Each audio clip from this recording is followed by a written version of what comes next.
Hello, everyone. If you like what I'm doing here, please consider subscribing, liking, and commenting. It would really help the channel out quite a bit. Thank you very much.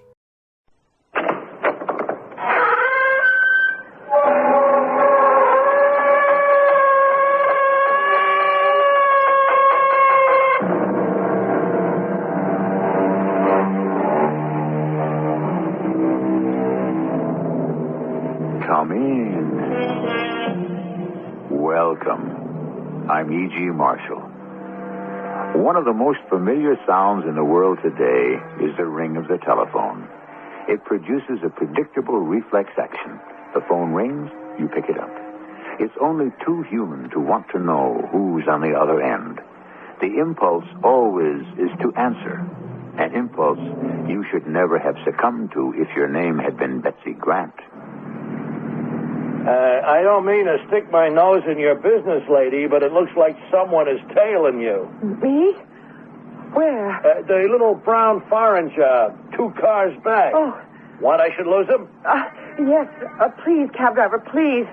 Oh, if you possibly can, please. Lose him.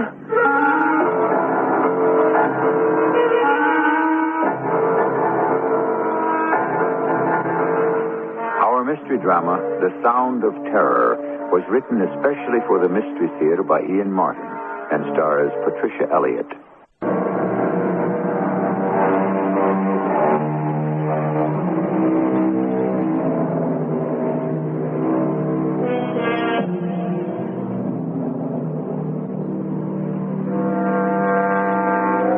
It was the sergeant of police in Gilbert and Sullivan's Pirates of Penzance who sang the sad complaint, "A policeman's lot is not an happy one." Watching Detective Sergeant Ed Ritter and his girlfriend Betsy Grant as they snake along in weekend traffic after a day at the beach, it would be hard to agree with Gilbert's line. This is one happy policeman, relaxed and obviously very much in love. And so is Betsy, her eyes locked on his strong young face as he talks while he drives. Oh, boy, what a day. You know, in spite of all the traffic, I feel great. How about you, Betsy? Yes, honey. I'm so relaxed. I don't know if I'm asleep or awake. Well, I better get you straight home if you're that tired. Oh, I'm not tired. Just full of sun, salt, and sea air. And happiness. And love. In a world of my own. Our own. The other one doesn't even exist. Uh-oh. I'm sorry you brought that up. What? The other world. I mean this one.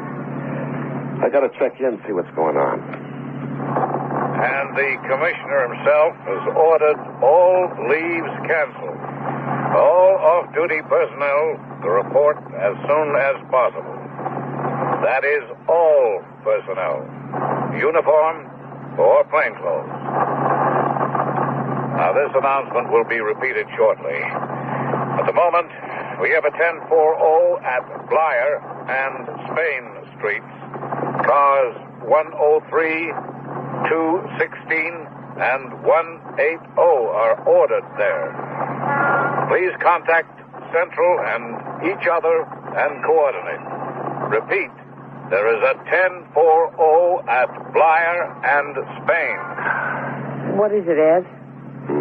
The 1040? No, I know what that is. Disturbance of the peace. What's the other? Search me, hon. I'll tell you something, though. It's something big if the commissioner is sticking his nose in. You better call in. Yeah, I know. That's just what I'm doing. Shouldn't you pull over and park? What, in this traffic? I'm practically parked already. 28th Precinct, Captain Ryman. Jerry, it's Ed Ritter. Where are you? Just came out of the Midtown Tunnel after a day at the beach. I was feeling great till I cut in the squawk box. What hit the fan? Oh, the West Arabian ambassador to the UN went and got himself abducted. Now, look, boy, you better get down here as fast as you can. Well, look, I got Betsy with me. I'm stuck in traffic. It'll take me half to 3/4 of an hour to run her home. Buddy boy, maybe you're not reading me. I want you here 5 minutes ago. Now, you drop your gal and let her take a cab or a bus and get down here yesterday. That is an order. Okay, Jerry. I read you. Now what, Ed? Got to report in immediately. Honey, it looks like you're going to have to grab a cab home. I'll give you some money. Oh, I don't need a cab. Just drop me at 9th Avenue and I'll take a bus. You will take a cab. I'm not taking any more chances with you than I have to. Ed, I'm a big girl, a city girl. I can take care of myself. What's got you so uptight? I'm going to turn on the siren, honey. I got to move. Someone kidnapped the West Arabian ambassador to the UN. Oh, what's his name? Who? The ambassador. Oh, I'm not sure. Mohammed Hassim or something, isn't it? Something like that. Why? Well, I don't know. It just seemed the thing to ask. Who do you suppose kidnapped him? Search me, darling. Got a guess? I'd say some terrorist group. We're not going to have that here. Look, we've all been holding our breath it wouldn't start here the way it has in the rest of the world. That couldn't happen to us. Oh, really? Why not? I can think of a heck of a lot of ways we're so much more careless than other countries. Well, listen, that isn't anything for you to worry about, Betsy. All I care about is that you take care of yourself. You don't have to worry about me, Ed. That's what I like to do best. You're my girl. All the way. You know that.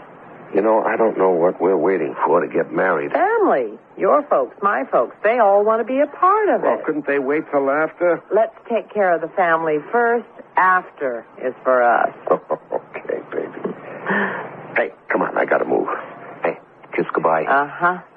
Kiss forever. I love you. But if I don't get you out and head for the precinct, I won't be able to afford to marry you. Go on, Sergeant. Answer your bugle call. Yeah. Now, listen, you go straight home. I want you to take a cab, not a bus. All right. Whichever comes first. I'll wait by this covered bus stop right by the phone booth.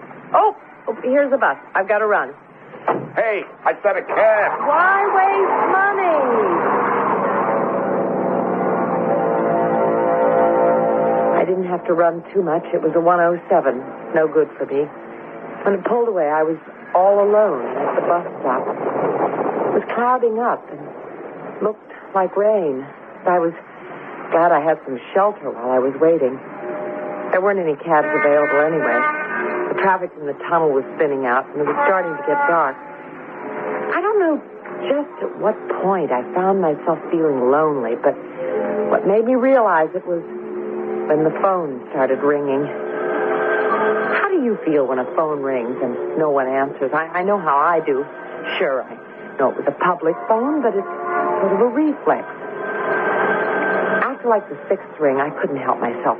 I picked it up, and this voice said, Ahmed, it is Kleber. They came through with the ransom. It is on its way to the pickup. Tonio is there. Now, do we pick it up even though Hassim is dead? Ahmed? Who is this? Ahmed? I must head on. what had I gotten myself into? Even in the act of hanging up, I'd seen a man in the building across the street on the 2nd floor pull the shade up to stare at me and then rip it down as if to conceal his face. At the same moment, I spotted a cab and hailed it. I clambered in, desperately shouting my address, for the man was already on his way across the street. As the cab pulled away, I remembered that the phone started ringing again. My cab driver was in no hurry. I'm kind of late, driver. Could we speed it up? What do you want? I should drive through a red light and get a ticket? No, but as soon as you get the light, would you please hurry? I don't like tickets. Well, please make it as fast as you can. I looked back. The man had gone into the booth and was answering the phone. Just as the light changed and we began to move, he came running out and towards us. The light, it just changed. I got eyes, lady. There's no sweat. These here lights are timed for 35 miles an hour all the way north. What's the rush? I want to get home. So do I. But I got a lot longer to sweat it out than you. I looked back. The man had stopped, frustrated, under a streetlight. I could see his face clearly. I didn't like it then. and I would have reason to like it even less later. As we pulled away, he ran back towards the cars parked along the curb. My hacky had the lights timed now and was bowling along smoothly. At 42nd, we ran into snags, and by the time we cleared traffic, the hacky was in communication again. Hey, lady. Yes? I figured you earlier for just some nervous dame in a hurry, but you in trouble? What do you mean? I don't mean to stick my nose in, but it kind of looks like somebody might be tailing you. Where? The little brown foreign job. You had 2 cars behind on the left. You recognize it? I don't know. You want I should lose him? Maybe just on general principle. I can't see who's driving, but do you really think he's following me? Listen, I drive a hack in New York. You learn a lot about human nature and all. The good and the bad. You ask me a question, I give you an answer. From the experience I got rolled up, yeah. I don't want him to follow me home. I'll lose him for you.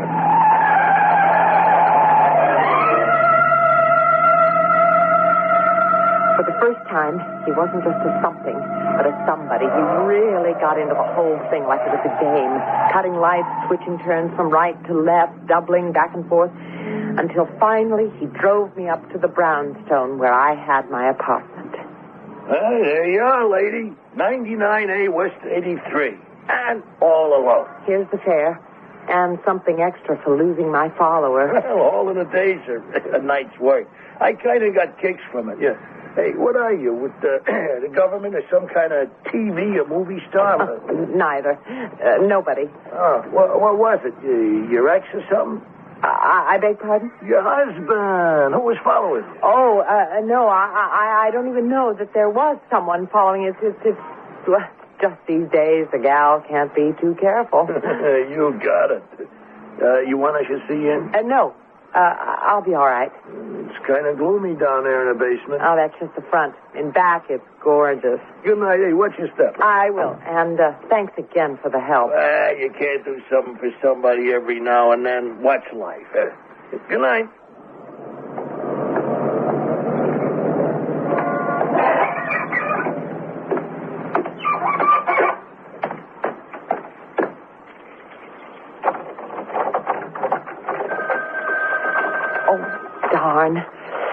Why does this key always stick? Oh, I'm coming.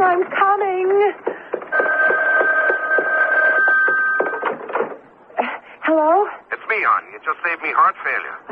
You get home all right? Yes. Well, no, Ed, I've got to talk to you. Well, any time but now, hon. I can't. This West Arabian ambassador thing is so big. But that's what I want to talk to you about, Ed. Oh, this is the craziest coincidence, or whatever. But Betsy, I can't stay on the phone. We're on a citywide alert. But, Ed, what I have to tell you is something about that. Well, okay. If you have anything, make it fast. Okay, the bus I ran for. Remember? It wasn't a 12. It was a 107. You know, that's the one that cuts across 57th to the east side. And Don't give me the bus routes. Get to the point. All right. So I didn't take that, but everyone else did. So I was alone. And while I was waiting for a bus or a cab, the phone rang. The phone? Well, you know, there are a couple of public booths there. Oh, yeah, all right. So what? Well, you know how it is when a phone keeps ringing. A person feels they ought to answer. You mean you answered a public phone that was ringing? Well, yes, I did. I don't know why. It's hard to explain, but anyway, I picked up the receiver, and right away there was a guy there saying that the money was ready to be picked up even though Hasim was dead, and there was this man who tried to follow me. Only the taxi driver, a marvelous guy named Jake Brown, was able to lose him, and then it... Who are you? You're the man who followed me. I did not even try to. You have a very clear voice. When you told the cab driver where you were going, I could hear it even across the street. How did you get in here? If you leave the keys in the door, who cannot follow? Come along. We must leave. What do you mean? Leave? Oh, my dear young lady, if you must involve yourself in international intrigue, you must take the consequences. And I am sorry to say, once you possess the wrong knowledge, the consequences obviously cannot be pleasant.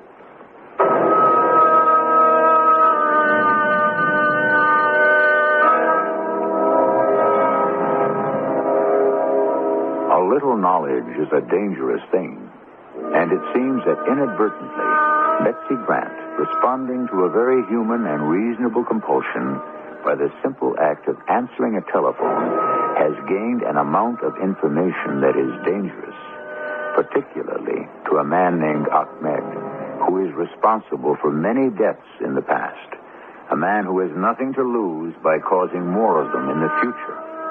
I shall return shortly with Act 2.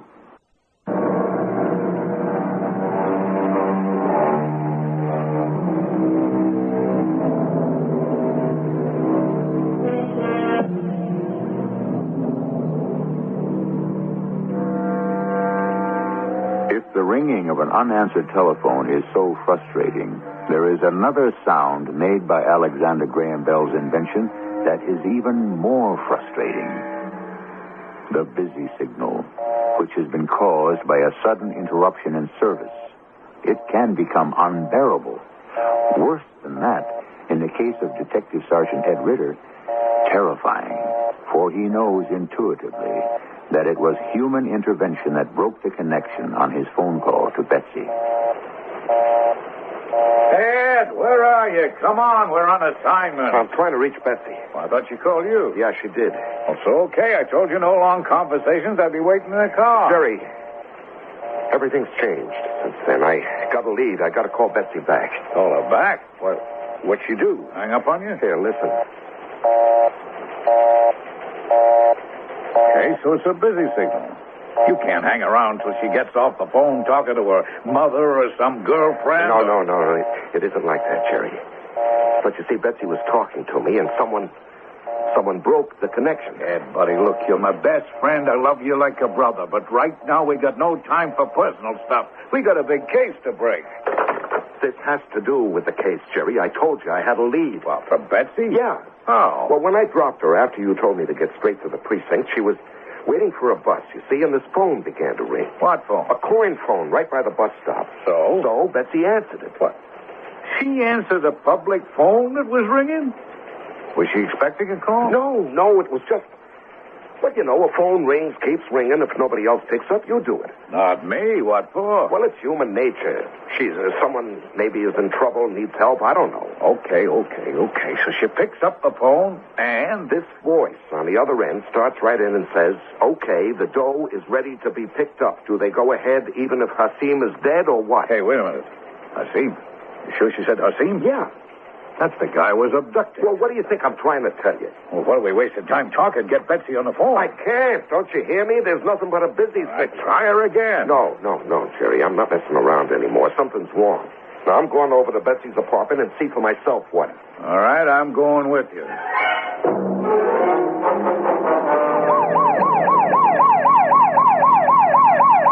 Did she have any idea who the guy was that was calling? Just that his name was Kleber. Oh, yeah, he called her by name, like the guy he expected to answer. What name? Ahmed. Yeah, it's beginning to make a picture. This is no local caper. Hasim, Kleber, Ahmed, how international can you get?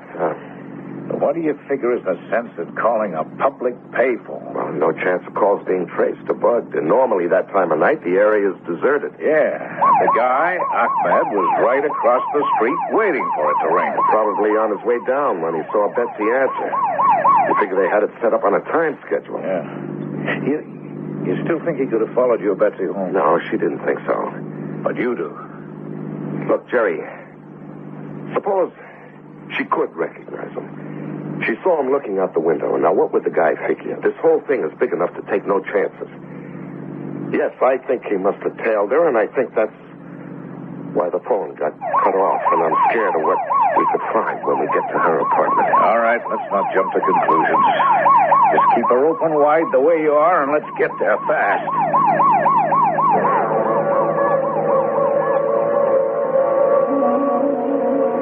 Which is her apartment? Basement. Right down the steps. All right, hold up. Let's move easy. You cover me, I'll try the door. Well, I'll take it. You cover. No, sir, I'm saving you for Betsy. Cover me, that's an order. All right, we'll start legit. I'm ringing the doorbell. Police, open up. Don't try anything. We're armed. Oh, we're too late. How's the door? Locked. Stand back. It ain't the first door I kicked in. Watch it! Just keep me covered. Let me. I know where the lights are and things. Okay, just take it easy. The living room. I'm going to get the light. Stay low. Yeah, right. Nobody here. Check behind the couch. Yeah, for sure. The kitchen door's open. No one there. At the bedroom? Yeah. Doesn't look like there'll be anyone there either. Now take it easy, Ed. You know, I can feel it in my bones. They got her. Look at the phone. It's off the hook. Here. This is her handbag. She never would have left that behind. Let's look in the bedroom first before we jump to conclusions. Hey, why? You don't think maybe... Now, easy, Ed, easy. Come on. Where's the light switch? I don't know. I guess... Forget it. I found it. There's no problem here. All neat and tidy. Yeah, let me make sure. Under the bed. Closet. Yeah. Bathroom. Well, at least they didn't total her. They must have taken her with them. Where? I don't know. Betsy give you no notion about that? No, none. So it's up to us to find out. Let's get back to that phone. We've got to get out an APB. Now, don't touch that phone again. There may be fingerprints. So what are we going to do about Betsy? Don't panic. We got a lot to work on. Hold it. I got to answer it. It may be them about Betsy. We'll answer it. You got a clean handkerchief? Yeah. Here, lend it to me. Here you are. Thanks. Huh? Oh, yes, George. This is Lieutenant Reimer. What's on your mind? Yeah? Yeah? Well, how do you read it? Okay, hold him. I'll want to question him myself. It doesn't look too hot, but you never can tell. No, there's nothing to stand except we're going to have to put out an APB on Ed Ritter's girlfriend. Yeah, it looks like she was snatched. You get this on the wires right away. Hold it a sec. Ed. Yeah, what is it? I'll fill you in on the kidnapping on our way back to the precinct. Right now we need a description of Betsy to put on the APB. I figure you can do that better than me. I just hope we can find her. Come on, cheer up, kid. They didn't get the money, so we have a bargaining point, even if Hasim is dead. Come on, take the phone. No, easy. Use the handkerchief. Okay. Might be fingerprints we can still use. All right, Jerry, I got it. This is Detective Sergeant Ritter with a rundown on a suspected abduction of Betsy. Of Elizabeth P. Adams, Caucasian, 24 years old. Eyes blue-gray, hair chestnut. Height 5 feet 4.5, weight 118. Identifying marks, one small mole on the left shoulder. KTUC Tucson. The drop for the ransom money was a wire trash can on 59th under the Queensbrook Bridge. There's an open playground right there and very little cover to stake it out. But it was staked out. Sure. We got a young detective shooting a basketball on the playground and 2 other cops in a bar nearby with good sightlines to the drop. So when the guy came, they were all on him within a couple of minutes. So you picked him up. Is he talking? Is he talking? A blue streak. And what does he say? Nothing that's much help to us. His name is H. Harrison Trimble. He graduated from Harvard, 1936. I don't care about his name. Has he given us any leads? Oh, Ed, he's a derelict, a bum, a wino. He fell backwards into this, an accident. Are you sure? Well, I'm not sure of anything until I prove it out all the way. I just didn't want you to get your hopes up. No, I don't think Mr. Trimble is the answer. Tell you the truth, I think Mr. Trimble is the fly in the ointment. The accident that blew most of our chances. What do you mean? Well, the ransom was $3 million. It was deposited in the trash can in 3 plain brown paper bags. Now, Trimble resides in the shadow of the bridge. I mean, he chooses to make it his home, rent-free. And he lives on other people's leavings. I don't suppose in all his years of poking through trash cans he could even have dreamed ever of turning up $3 million. But when he did, his reflex was to take it on the lam. Yeah, but our boy stopped him. That's right. So, if that's the way it is, there's nothing he can tell us. the way it looks at. So we're no nearer Betsy and Hasim than we were to start out with, huh? Oh, I wouldn't say that. What do you mean, Jerry? Well, we know where your girlfriend answered the phone call. She looked across the street and she saw a guy who may or may not have had anything to do with all this. I've given orders to have that block checked out. Why didn't I think of that first? Maybe because you're still a sergeant and I'm a lieutenant. And she's not my girlfriend. I can be a little more objective. Well, we better get down there right away. Easy, chum. It's being taken care of. They don't need us. And I'll level with you, Ed. I think it's too late. Those birds are too smart. They'll have skipped the coop. I think we'd better concentrate on Mr. Trimble and make sure he's what he seems to be.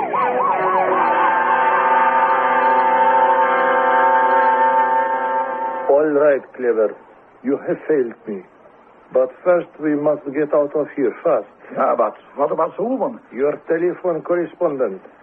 I have her under the influence of my own tranquilizers. You didn't kill her like Hasim, not another accident. Mohammed Hasim was no accident. I never intended him to live. But the woman... She is safe only as long as I may have need of her. You know, we must revise our plans. Come, there is no more time to waste.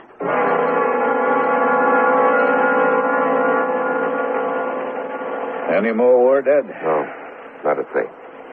What about the bum? Trimble? That's just what he is, a bum. I read him clean. So, what do we do now?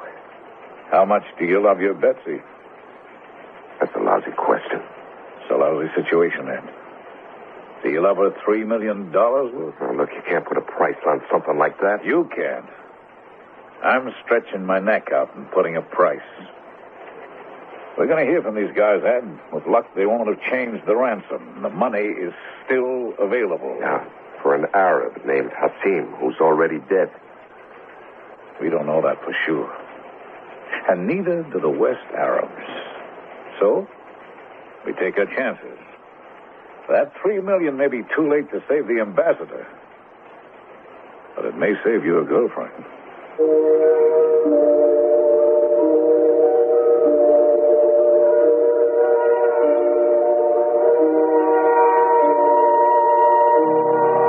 $3 million in cash floating loose.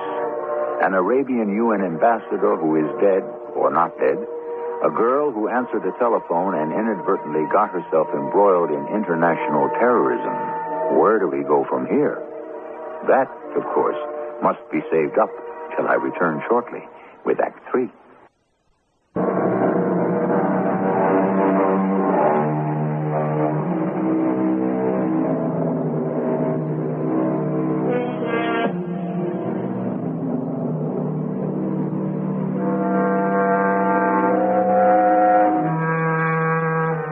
The telephone. How many of us stop to consider how large it looms in our life? How important it is? We have already explored emotional reactions to the various sounds it makes. Now we are examining its most devastating power. The power not to make any sound while we wait helpless, hoping against hope, for it to summon us to hear whatever news we need to survive, bad or good. This is the worst suspense, when it fails to ring at all. I don't know if I can stand it much longer, Jerry. Come on, we both done army time. We know there's nothing harder than waiting. You know, every time the phone rings, I want to jump and answer it. Yeah, after the first few calls, you could lose that urge. People call the precinct about the craziest things. But if Ahmed calls in... Oh, that comes straight through to this phone here. Why? Because that's the contact Betsy will give him. If she's still alive. Oh, now, why wouldn't she be? She could be the only bargaining point they have left.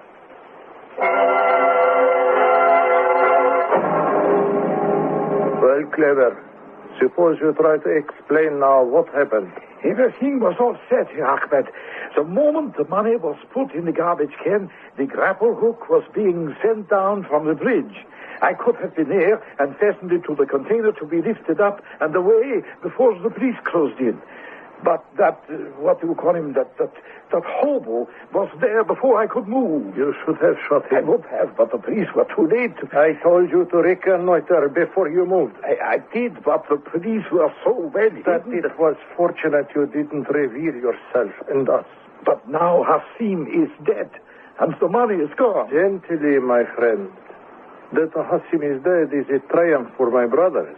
He had to go. The money is something else again. We need it. But we can't get it now. We have no leverage. Because Hasim is dead? Why did you kill him, Ahmed? My dear friend, you must understand the intricacies of terrorism. Hasim was a pawn in a game of chess. To have to conceal and control him while the game was being played was, and always is, too difficult. He was only important as long as he affected the deal. Once that was made, he was dispensable. But you didn't get the money. How do you get it now? Through the girl. They know she is alive, and they cannot be sure that Hasim is dead. Hand me the newspaper. There's nothing there we don't already know. We can use the print for what already only we know, and the girl to tell us where to send it.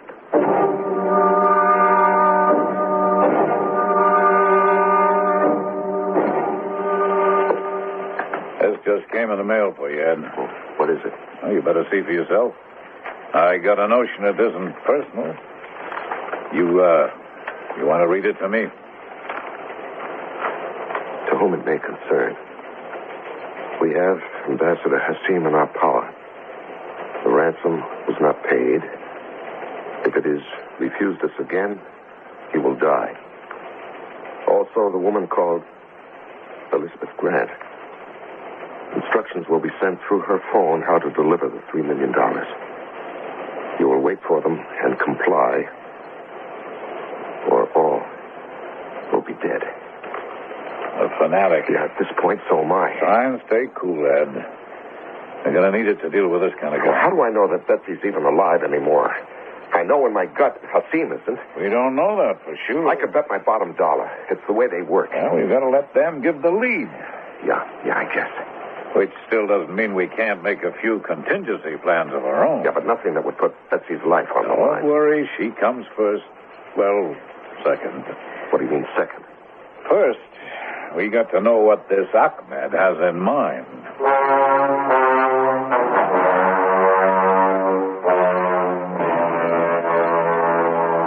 Are you quite comfortable, Miss Grant? You know I'm not tied up like this. What are you trying to do? I would not expect an unbeliever to understand what my aims are. But I know what I want. And you will do it or join Ahmed Hasim. You mean you would kill me? For our sacred cause and with the blessing of Allah, I shall use the sword to cut down anyone who stands in our path. What is it that you want me to do? I want you first to make clear to your policeman friend that the slightest attempt to try to controvert our instructions will mean your death. If you're trying to get a ransom of $3 million, no one's going to pay that for me. They will be paying it for Ahmed Hasim. But he's dead. We know that. No one else can be sure. We are going to make them be sure he is alive. I don't understand. You will, when we make the tape. And you will follow instructions to the letter, or you will regret it. What do you expect me to do? Very simply, to interview Ahmed Hasim, or what appears to be Hasim. You see, I have a hobby. I have made a tape of every word he has spoken at the UN and other places. By clipping these tapes and taking the words out of context as if answers to questions, they will serve my purpose. They will raise Hasim from the grave and win us money for the cause. So, we had better get to work, Miss Grant.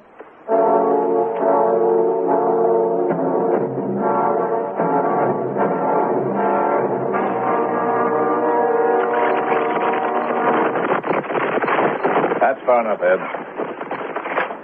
Now, play it forward again. Truly, they want to be sure you are alive, Ambassador Hasim.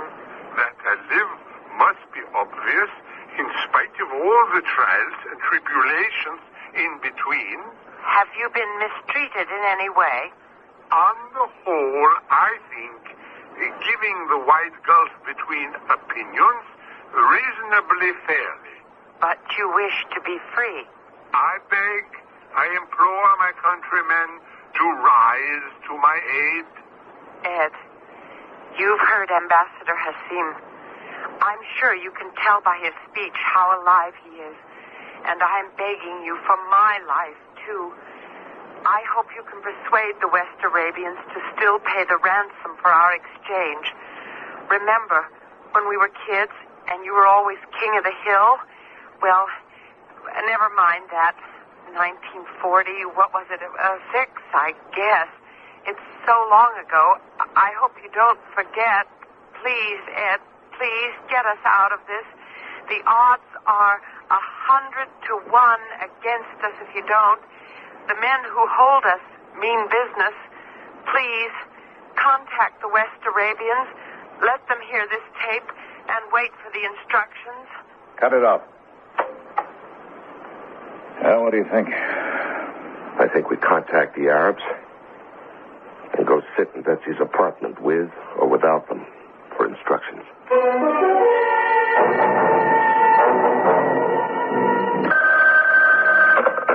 Yes. This is Sergeant Ed Ritter. Yes. Do you have the ransom?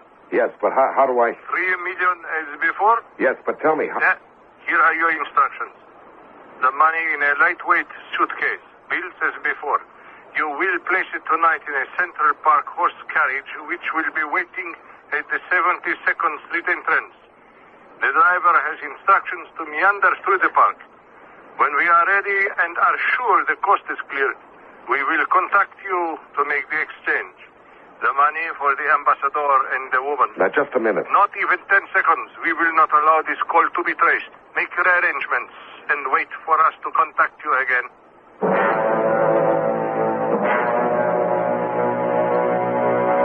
What do we do now? Sit and wait again. For what? For the switch, the new drop. Oh, it'll be here any moment. What do you mean? Oh, face it, Ed. We have limited facilities, but we know the opposition always pulls a switch. But we got them tabbed now. Oh, have we? What? You want Ambassador Hasim and the woman? Deliver the money as I tell you and we free them. In the Bronx, there is a Milk Strong sign, and below it an abandoned factory. Drop the money by the sign that says, milk is for love and wholesomeness. When you do, Hasim and the woman will be set free. Do we answer that or just wait? Who knows? The old familiar pattern.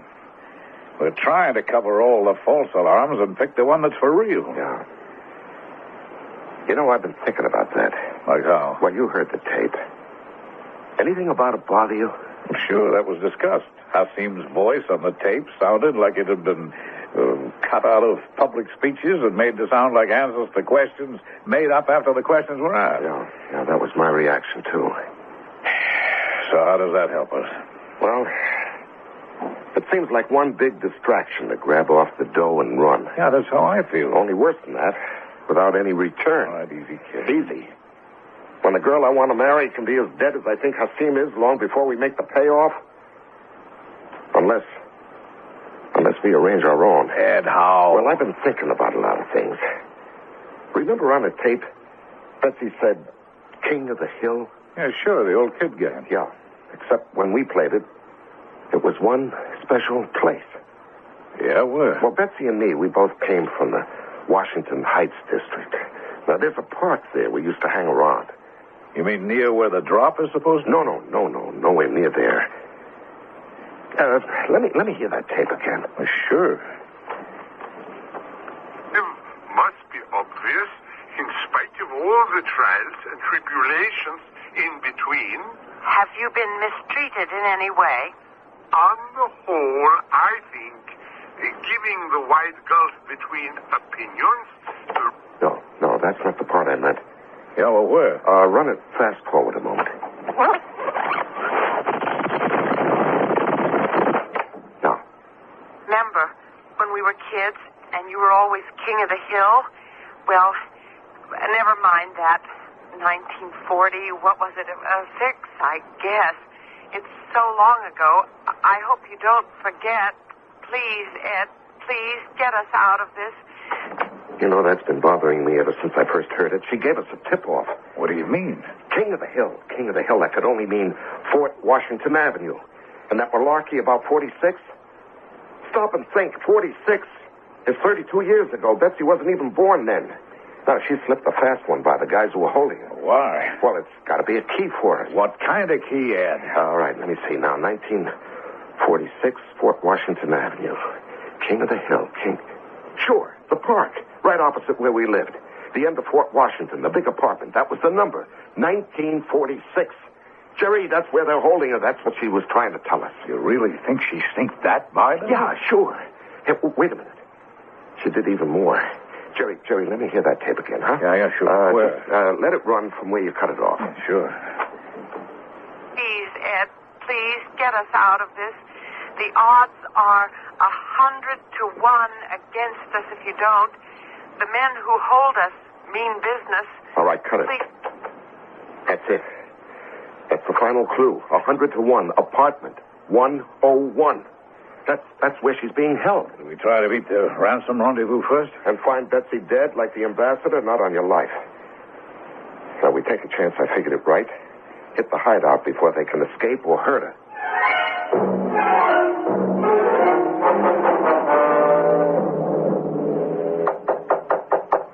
Yes? I have a telegram for a Mr. Ahmed Fatullah. For Ahmed Fatullah. Just hold it there, Ahmed. Don't move. You're covered 8 ways from nowhere. You will not take me alive. I warn you, you can't get out.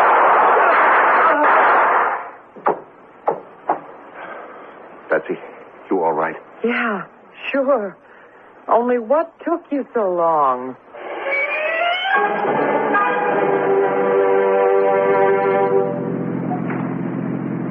Hey, where are you going, Ed? This isn't the way home. That's right. The Lincoln Tunnel leads straight out of New York. That's right. Well, where are we heading? Anywhere will do. Elkton, Maryland, if there's nowhere closer, just so long as when we get back, we're married. But we haven't told our families. Well, they're just going to have to catch up. It's kind of a rush. Not after that last 24 hours. It's time, wouldn't you say, Betsy, that you had a permanent bodyguard?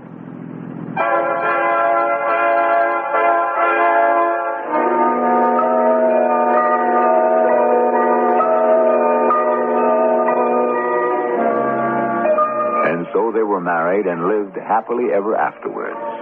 I wonder if they ever changed their phone number. At least if it was Betsy's. But then, I doubt if it ever caused them such severe problems again. Except, do you imagine Betsy hesitates to answer it every time it rings? I'll be back shortly.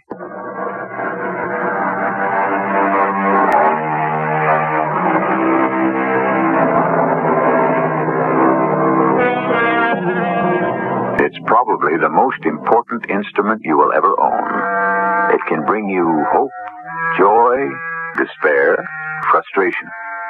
It is your link with the rest of the world. It can be relief or agony, delight or frustration, fulfillment or disaster.